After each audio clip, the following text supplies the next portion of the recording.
নমস্কার বন্ধুরা, শুরু হতে চলেছে বিগত কয়েকশো বছরের মধ্যে সব থেকে বড় বলয়গ্রাস সূর্যগ্রহণ। এই গ্রহণটি 2024 সালের দ্বিতীয়তম বলয়গ্রাস সূর্যগ্রহণ। দিনের বেলাতেই কিন্তু নেমে আসবে রাত্রের মতো অন্ধকার।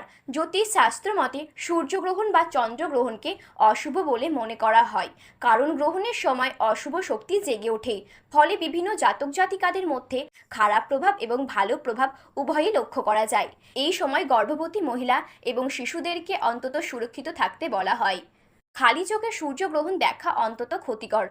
এর পাশাপাশি জ্যোতিষশাস্ত্র মতে গ্রহণের সূতককালে কিছু কাজ তথা আচরণ সম্পূর্ণ বর্জনীয়। নিজেদের কক্ষপথে পরিক্রমণের সময় যখন সূর্য এবং পৃথিবীর মাঝে চাঁদ চলে আসে, সেই সময় চাঁদের আড়ালে সূর্যরশ্মি পৌঁছতে পারে না পৃথিবীতে। এই মহাজাগতিক অবস্থানের জন্যই সূর্যগ্রহণ হয়। সব সময় অমাবস্যা তিথিতেই সূর্যগ্রহণ হয়ে থাকে। এ বছরের প্রথম সূর্যগ্রহণ হয়েছিল 8ই এপ্রিল এবং এ বছরের দ্বিতীয় সূর্যগ্রহণ হবে 2রা অক্টোবর। ভারতীয় সময় অনুযায়ী 2রা অক্টোবর রাত 9:13 থেকে শুরু হবে সূর্যগ্রহণ, চলবে রাত 3টে থেকে 17 পর্যন্ত। তবে দীর্ঘ এই গ্রহণ ভারত থেকে দৃশ্যমান নয়। আর্কটিক অংশ, Argentina, Fiji, Chile, Peru, Brazil, New Zealand, Antarctica, প্রশান্ত মহাসাগর, দক্ষিণ আমেরিকা বিস্তীর্ণ অংশ জুড়ে এই গ্রহণটি দেখা যাবে।